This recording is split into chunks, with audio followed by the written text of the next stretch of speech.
नमस्कार दोस्तों, मैं सलाउद्दीन नवेद रोशन राही के इस नए अंक में आपका स्वागत करता हूं। दोस्तों, आज हम हाजिर हैं एक सवाल के जवाब को लेकर जो पूछा है रेखा रानी जी ने। आप लिखती हैं, मेरा बच्चा 6 साल का है, बोलता नहीं है, डॉक्टर को दिखाया, थेरेपी को बोला, बट 1 मंथ कंटिन्यू रखा, बट बच्चा ट्रैवलिंग में परेशान हो जाता था। कोई बोलता है देरी से बोलेगा, डॉक्टर ने बोला अपनी उम्र से पीछे चल रहा है, क्या करूं? कुछ समझ नहीं आ रहा, समझता सब है, कोई बात भूलता नहीं। दोस्तों, इस सवाल का जवाब देने से पहले मैं कुछ बातें क्लियर करना चाहता हूं।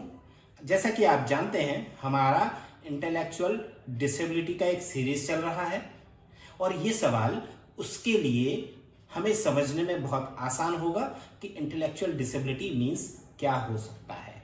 और ये सवाल और वो सीरीज एक दूसरे से जुड़े हुए हैं, इसलिए मैंने इसको लिया है। इस सवाल का जवाब देने से पहले अगर आपने अभी तक हमारा चैनल सब्सक्राइब नहीं किया है तो कृपया सब्सक्राइब करें, लाइक करें, शेयर करें ताकि हम हर उस फैमिली तक पहुंच सके जिसको हमारी जरूरत हो सकती है। दोस्तों, रेखा रानी जी के सवाल में एक जो कॉमन इमेज सामने आ रही है वो ये है कि पेरेंट्स को इसके बारे में कुछ नहीं मालूम। अब कुछ नहीं मालूम तो उसका सॉल्यूशन ये है, उसका समाधान ये है, उसका सही तरीका ये है कि हम उसके बारे में ज्यादा से ज्यादा जानें। दूसरी चीज, डॉक्टर ने बोला है थेरेपी कराइए, तो हमें थेरेपी करानी चाहिए। अब बच्चा थक जाता है तो उसका सॉल्यूशन ये नहीं है कि हम बच्चे को आराम में दें, नहीं, थेरेपी तो हमें करानी होगी। हम डिस्टेंस कम करने की कोशिश करें, सफर को आरामदेह बनाने की कोशिश करें, पर थेरेपी कंटिन्यू करें। पर अब यहां पर एक सवाल और उठता है कि क्या ये थेरेपी पर्याप्त होगी? तो नहीं। क्यों नहीं, वो भी आप समझ लीजिए। इसलिए कि जब डॉक्टर ने यह बोला है कि उम्र से पीछे चल रहा है, इसका मतलब यह है कि उसकी डेवलपमेंटल एज कम है, उसकी वास्तविक एज जो 6-6.5 साल है उससे कम है। अब वो कितनी है ये क्लियर नहीं है, लेकिन अगर मान लीजिए वो 4 साल है तो बच्चा 4 साल के समकक्ष काम करेगा, 5 साल है तो 5 साल के समकक्ष काम करेगा, उसके बराबर काम करेगा। वो अगर 3 साल है तो 3 साल के जैसा काम करेगा, वैसा बोलेगा, वैसा समझेगा। तो यहां पर ये जानना बहुत जरूरी है कि अगर वो डिलेड है, धीरे चल रहा है, अपनी उम्र से पीछे चल रहा है, तो कितना, ये बहुत जरूरी है। और ये जानने के बाद हमें अपने एफर्ट्स को, अपनी कोशिशों को सही और पूरी जिम्मेदारी से करना होगा। अब यहां पर हम ये कहते हैं कि अगर बच्चा बोलने में दिक्कत है, बोलता नहीं है, समझता कम है, उम्र से पीछे चल रहा है, तो इसका सीधा सीधा अर्थ यह है कि उसका मस्तिष्क, उसका ब्रेन, उसका इंटेलिजेंस, उसका दिमाग प्रभावित है। और अगर उसका दिमाग प्रभावित है तो हमें होलिस्टिक डेवलपमेंट प्लान करना चाहिए, ना कि 1 या 2 थेरेपी। अब होलिस्टिक डेवलपमेंट में हो सकता है 2 थेरेपी लगे, हो सकता है 4 थेरेपी लगे, पर अगर हम होलिस्टिक करेंगे तो ही हम फायदे में रहेंगे।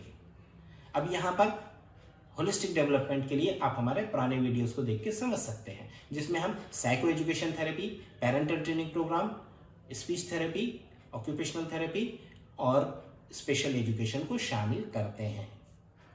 अब अगर कोई तीसरा व्यक्ति ये बोलता है कि बाद में बोलेगा, देर से बोलते हैं कुछ बच्चे, तो ये एक मिसगाइड करने वाली चीजें हैं जो कि ठीक नहीं है। आपको ये देखना होगा, ये समझना होगा, ये जानना होगा कि विशेषज्ञ कौन है और वो क्या कह रहा है।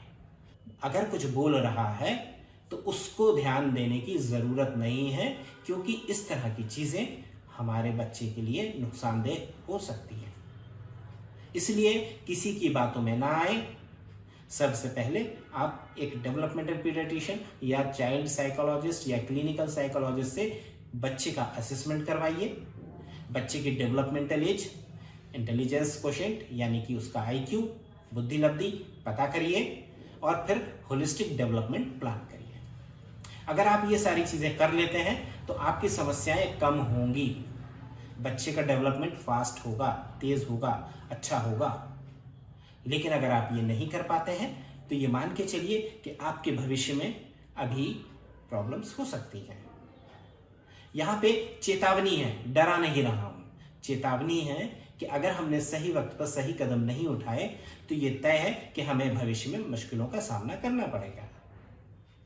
और इन मुश्किलों से बचने के लिए ज़रूरी है कि हम आज सही कदम उठाएं, सही तरीके से उठाएं। छोटी मोटी मुश्किलों से न डरें कि बच्चा थक जाता है तो हमने बंद कर दिया। ये कोई एक्सक्यूज़ नहीं है, ये कोई समाधान नहीं है, ये कोई तरीका नहीं है।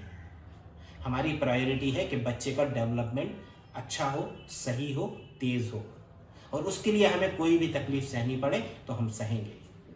आपका एटीट्यूड ये होना चाहिए।